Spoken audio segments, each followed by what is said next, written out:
Hello, everyone, and welcome to another episode of the Alex Cuesta Daily Show.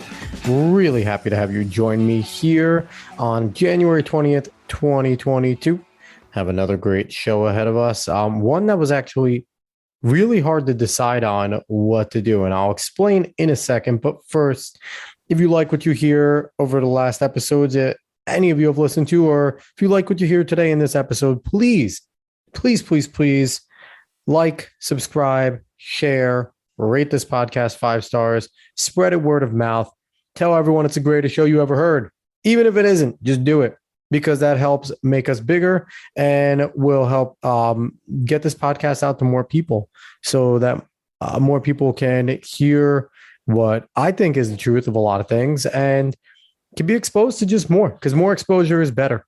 And that's how I feel about that. So let's get going right in with this. The reason why it was hard today was because I read a bunch of articles, as I always do, in terms of prepping for what I want to do on the show. And I had a few in particular that it boiled down to. Now, the one that I ultimately didn't choose was IRS to require facial recognition to view tax returns. That was written today. It's from the website Zero Hedge, and it's by Tyler Durden. I don't know if it's necessary to protect themselves. I don't know what Zero Hedge is. If Zero Hedge isn't legit, I don't know. Someone let me know if they're listening if Zero Hedge is legit. But if it is legit, then it's pretty, there's things on it that make it seem like it might be legit. They talk about how the IRS might be using ID.me to start having people identify themselves before they can view their tax returns. I have experience with ID.me. I had to use it in order to collect my unemployment in the state of New York fairly recently. So it is something that's real. So it makes me, and I've had to deal with it. So it makes me think that there is some credence to this. It might be something I do tomorrow. Maybe it could be tomorrow's article, but I read a bunch, so I might find something I like better. But we're going to shift our focus to the article that I'm talking about today.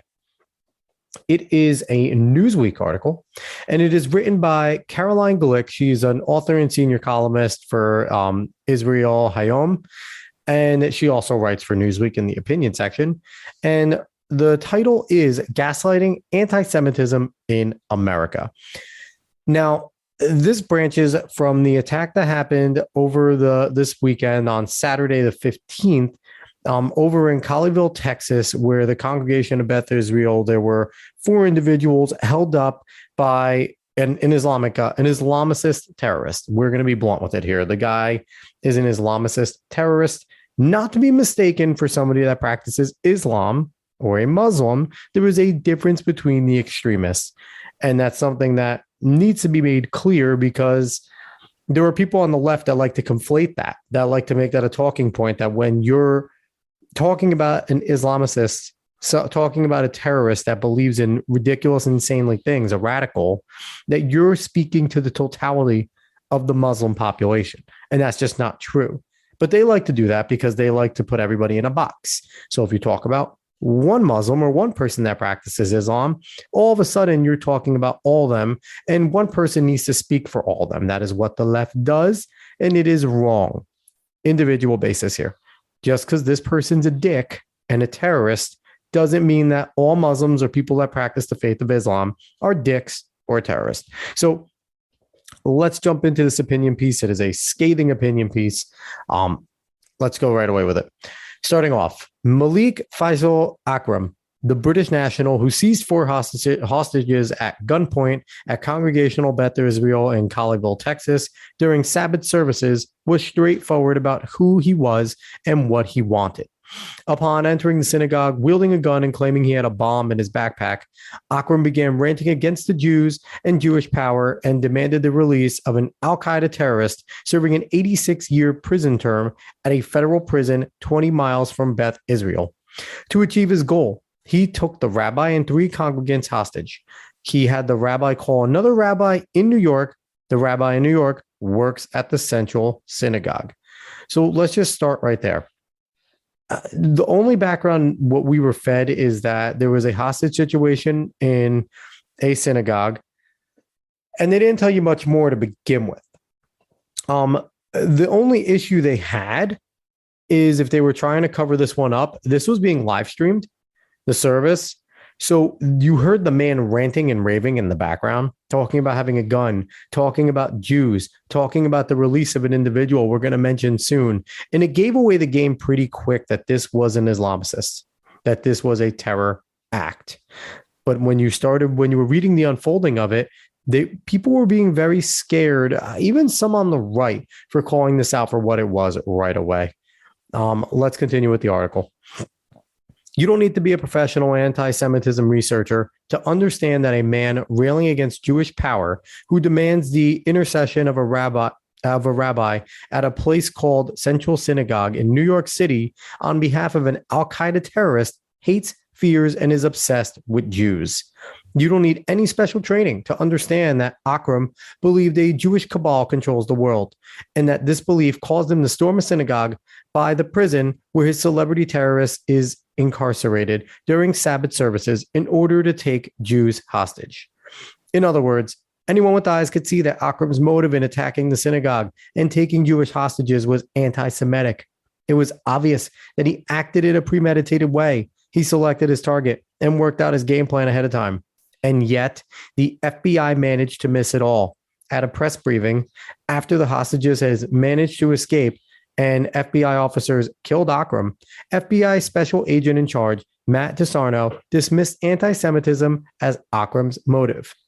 Akram, DeSarno said, was, quote, singularly focused on one issue, unquote, and that was, quote, specifically related to the Jewish Akram, DeSarno said, was singularly focused on one issue that was not specifically related to the Jewish community. We are continuing to work to find the motive, DeSarno said. Now, they were lying. We're going to put that out there. The FBI, this special agent, was flat out lying. It was clear to see what his motives were. It was clear it was anti-Semitism. And it's very funny when the powers that be, the FBI, all these types of places likes to sit there and play it safe, or they like to be brash and out front. It seems like when it serves political purposes, they do certain things. It's really curious. But the FBI, this is yet another misstep in an agency that needs to be abolished because they are a sham and a shell of what they used to be.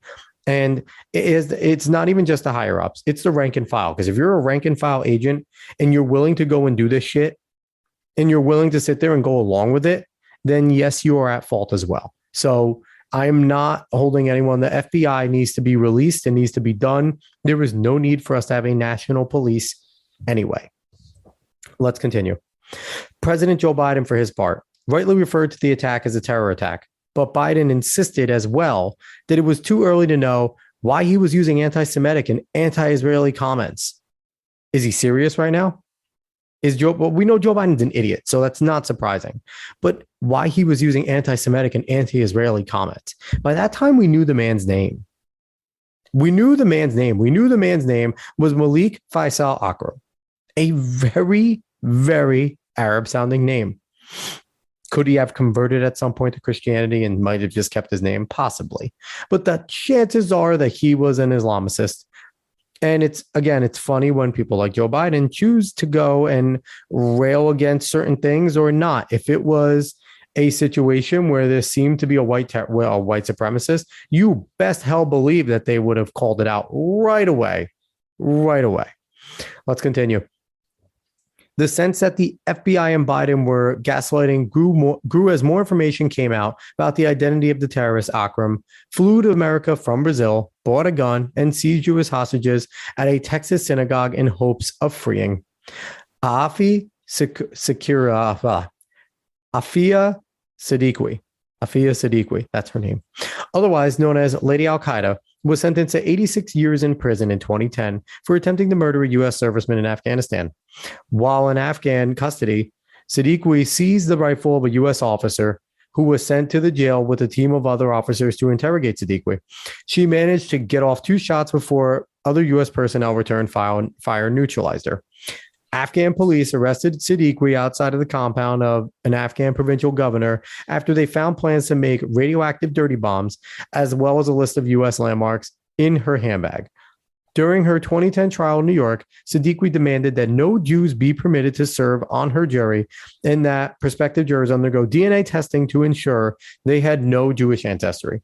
So this woman is insane, and she is a terrorist, and she is an awful human and an evil person, and she's very anti-Semitic. This is who Akram was demanding needed to be released. The moment you heard him on the live stream demanding her release, you knew what this was if you paid attention at all. There's no reason why someone would go into a synagogue and demand the release of a known terrorist anti-Semite if he was not as well a terrorist anti-Semite. They kind of walk hand in hand there. It's not hard to put together. Let's continue here. After Siddiqui was convicted, she blamed the all-powerful Jewish cabal, in her mind headquartered in the Jewish state of Israel, for her conviction. In other words, quote, "This is a verdict coming from Israel, not America. That's where the anger belongs," unquote. Akram wasn't the first Islamic terrorist to seek Siddiqui's release. The Islamic State twice offered to swap U.S. hostages for Siddiqui. The Taliban and Al-Qaeda also offered to swap U.S. and other Western hostages for Lady Al-Qaeda, who earned advanced degrees in MIT and Brandeis. So let's stop right there. How many of these terrorists, these Islamicists, are going to have their education in higher institutions, very respected higher institutions in the West? It makes you question what they are learning in the West and these higher education areas. It really does. And we know that education is fucked. We know that the critical theories have all started to run through. And if you don't know, then you need to know. Then you need to start paying attention. We know that Gramsci and his long marches through the institution and things like that are coming to be. There is heavy, heavy Marxism in there. There is heavy, heavy collectivism in all these high institutions. Please go look it up. And, Brian Stelter's worst phrase, do your own homework, do your own research, because Brian Stelter's an idiot. Let's continue. Terrorists and terror groups aren't the only actors working for Siddiqui's release. Ostensibly moderate American Muslim groups also lobby on Siddiqui's behalf. Moderate is a very, very, very loose term here in my eyes. The Council on American Islamic Relations, dubbed CAIR, has held repeated rallies for Siddiqui's release. Well-known Muslim American activist and notorious anti-Semite Linda Sarsour spoke at an online CAIR rally for Siddiqui's release in November. Linda Sarsour is a shithead, by the way. She sucks. She sucks. She calls out other women who speak against Sharia law because they don't want to have female genital mutilation and calls them liars, and stands up there and also says that she's for women and united with women. She's a goddamn fraud. Continuing with the article. Other major Islamic groups have actively lobbied and protested on Siddiqui's behalf. The Muslim American Society, American Muslims for Palestine, and the Islamic Circle of North America, among others, have all participated in efforts to secure her release. The IFA Foundation was formed to lobby on her behalf. Mosques from Boston to Los Angeles have held events calling for Siddiqui's release as well. And I'll tell you right now, if you're calling for Siddiqui's release, if your mosque is calling for it, if your organization is calling for it, you should be flagged. You should officially be flagged. You should be flagged, and you should now be investigated. And every person that is there should be considered a potential threat to the country and to the West. If you don't like it, don't join the mosque or talk out about it, because you are talking about a terrorist, an anti-Semitic terrorist. And people say we don't want Islamophobia. We don't want to label Muslims as these bad things in America. And I agree. Not all Muslims are bad. Islamophobia is fucking stupid. But when you have these major organizations that represent a lot of Muslims, and when you have mosques, major mosques in these areas that are attended, yes, you might not hold those personal beliefs. If you attend mosque, you might, that specific one, you might just want to be going to practice your faith. But there is such things as guilty by association. And if you know that there is a ton of anti-Semitic stuff going around in your mosque, and if you don't believe in it, then leave the mosque or stand up against it. Be brave. Be brave. And they're going to get into CAIR more in this article. I don't need to, but CAIR is easily the worst. Let's continue. The involvement of these U.S. Muslims group in an effort to secure Siddiqui's release points to an explanation for DeSarno's denial of Akram's anti-Semitic motive for storming a synagogue during Sabbath services and taking 4 Jews hostage. While CARE was listed by the FBI as a Hamas front group in the U.S. and was an unindicted co-conspirator in the 2008 Holy Land Foundation terror financial trial, the FBI has a sordid history of working with the Islamist terrorist supporting outfit. So there you go. CARE openly supports terrorism. They have come out in favor of the Muslim Brotherhood. CARE is a Islamicist terrorist organization housed in the United States. They are not good people, which was hilarious, which was absolutely hilarious when I read that a CARE spokesperson was talking about how they stand in solidarity with the Jews that were held hostage and hope for a great turnout and everyone to be released. They were lying through their teeth. CARE was hoping that this person actually had a bomb or killed all 4 of those people in that synagogue and then martyred themselves. That's what CARE was hoping for. Don't get it twisted. All right, let's keep going. Not only does CARE agitate on behalf of terrorists such as Siddiqui, many of CARE's leaders have open records of anti-Semitic pronouncements similar to Akram's and Siddiqui's. For instance, less than 2 months ago, Zara Bilou, who heads the CARE San Francisco branch, delivered a viciously anti-Jewish speech at an event for American Muslims for Palestine. Bilou blasted all Zionists, which she defines as anyone who supports the mere existence of the Jewish state of Israel. She called American Muslims to reject overtures and shun what she describes even as polite Zionists. Quote, "We need to pay attention to the Anti-Defamation League. We need to pay attention to Jewish federations, the Zionist synagogues, halal chapters on our campuses. Those who support the two-state solution are our enemies," Bilou seethed. So Bilou is a terrorist. Everybody listen up. Bilou is a terrorist or someone that is sympathetic to terrorism. FBI. Fuck you, FBI. You suck. Somebody put her on a list. This is a person that needs to be on a list. I'm sorry. You have no credence. I'm not talking about Minority Report stuff. This person does not deserve to be arrested, but we need to pay attention. Not much better than Louis Farrakhan. I'm not gonna lie. Louis Farrakhan is an anti-Semitic asshole. He needs to be someone who's on a list because they do incite this type of stuff. We heard the left talk for years about Donald Trump inciting violence, but they are quiet with people like this that incite violence and are responsible for these attacks on Jews. They are. We're going to continue. Obviously, the FBI would have a hard time acknowledging that Akram was an Islamic terrorist motivated by anti-Semitism when the FBI itself works with groups that are viciously anti-Semitic and support Islamic terrorists. The FBI was harshly criticized in the wake of DeSarno's infuriating statement. And in the face of widespread criticism, it reversed course on Sunday and acknowledged that Akram was indeed a terrorist who was motivated by anti-Semitism. It took him a full day to figure this out when there was a live stream of him making anti-Semitic and terroristic statements and demanding a terrorist release. Let's continue.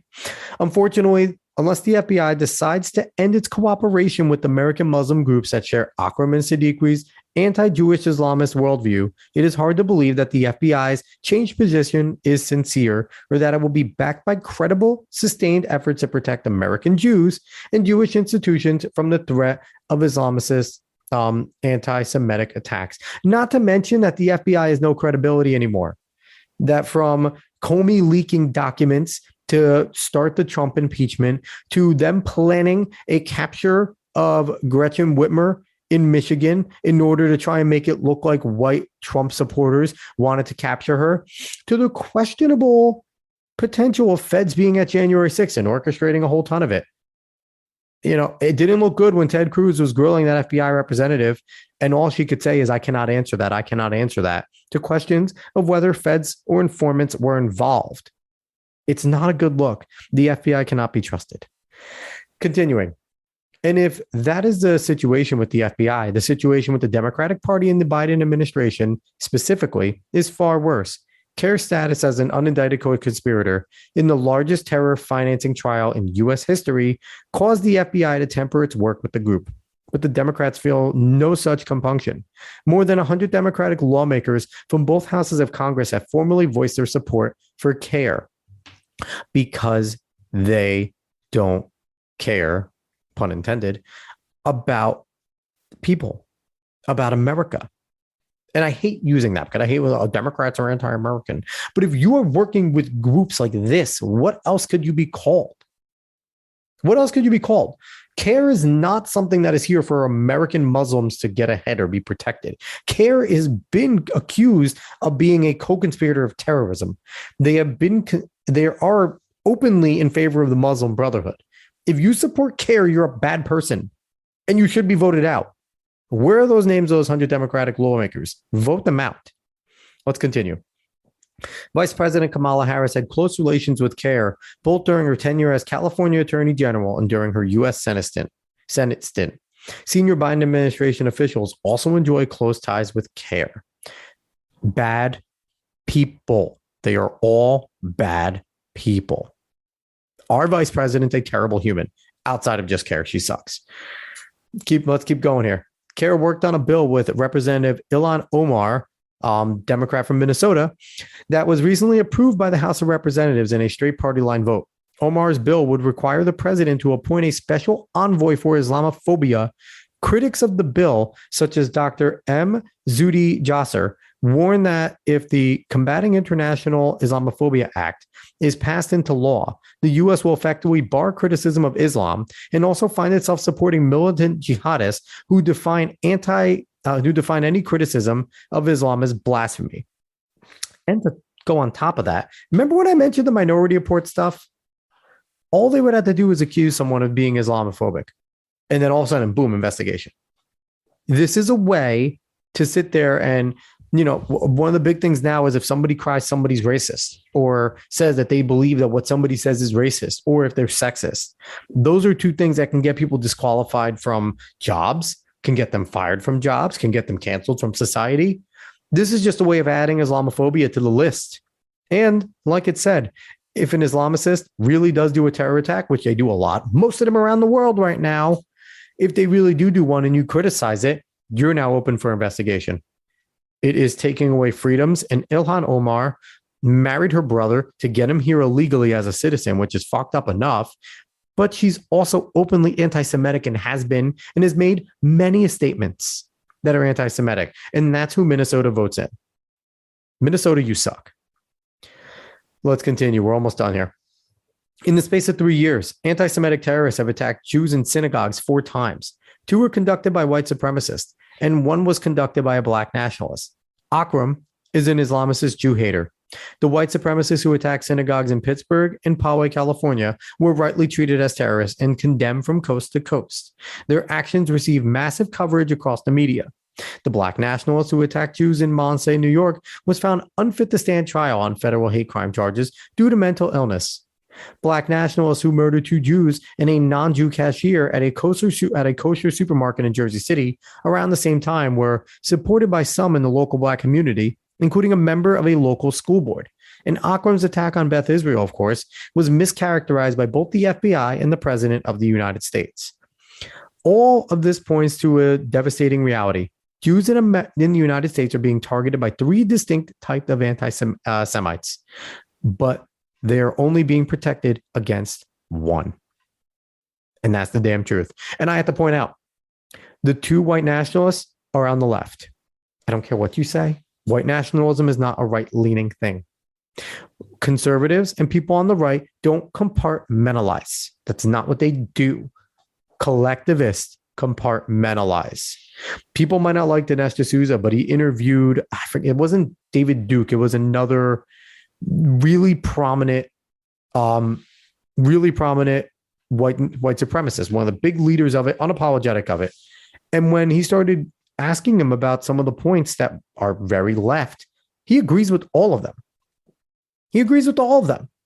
He's not on the right. The man is not on the right. White supremacists are not on the right. They are leftists. And black nationalists are also leftists. These are all leftist attacks. Let's just get that right out there. So it's just very true. And it's sad what's going on. And throughout history, Jews have not been safe. They've never been safe. They've always been attacked everywhere they go. And it's always put on the Jews. It's always their fault for some reason. And it's not true. This opinion piece does a good job of pointing out all the things that happen against them and all the people that are seemingly for the Jew hatred.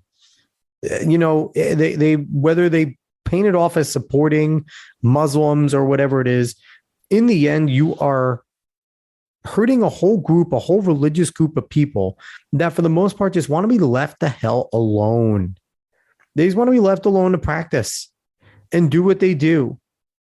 Outside of that, it's a terrible, terrible time. I'm happy that all the hostages got out in this situation, but this is a good article that shows to light that the left claims a lot of things. They are not anything else but power hungry. And they will say what they have to say, and they will side with people like them. Only people like them, and they only truly support people like them only. Where, like you saw in this article, the white nationalists who attacked it were widely condemned coast to coast, including people on the right. But the black nationalists, maybe a few on the left, blue check marks on Twitter condemned it, but I doubt it was highly condemned. This one, the only reason I'm telling you right now, the only reason it got national attention like this was because it was a live stream and it couldn't be denied that this man was an Islamicist terrorist from the jump. It could not be denied. Because one thing the left knows, whatever you say first, whatever you put out first is what people remember. They don't remember the corrections. And that's what it is. So even in this situation, what was put out first was it was not an anti-Semitic terrorist attack. He was just driven to try and get the freedom of this known anti-Semitic terrorist. But no, it wasn't against Jews. That is what will be remembered by majority of people in this story. Although it feels like a terrorist attack, although it definitely smells and sounds anti-Semitic, the FBI said it. So I know, I guess we got to trust the FBI. So that's what we get out of this piece. It was a great piece by Caroline Glick. Surprising piece out of Newsweek, not going to lie, but it is a true piece and it is a good piece and it is a piece that we all need to keep in mind. And whenever you're thinking of voting for the left, just remember you're supporting CARE and in turn, you're supporting terrorism. I know that is a very far reach and it's not something we should do, but damn it, stop voting for people like Joe Biden. Stop voting for Kamala Harris. Stop voting for Ilhan Omar. They do not have your best interest in mind. So don't do it. I'm not saying Republicans do. I'm not saying all the people on the right have your interest in mind either, but do your research on them and know that in this current iteration of the left, 99.9% of them absolutely suck. But I thank you so much for listening. I appreciate it. You can find the show anywhere you can find a podcast. Again, like, share, rate 5 stars, hit subscribe, and spread this on word of mouth. Find us on socials, anywhere you can find. Anywhere you use socials, go search the Alex Cuesta Show. We are there. And again, thank you so much for listening. I appreciate it all. Talk to you tomorrow.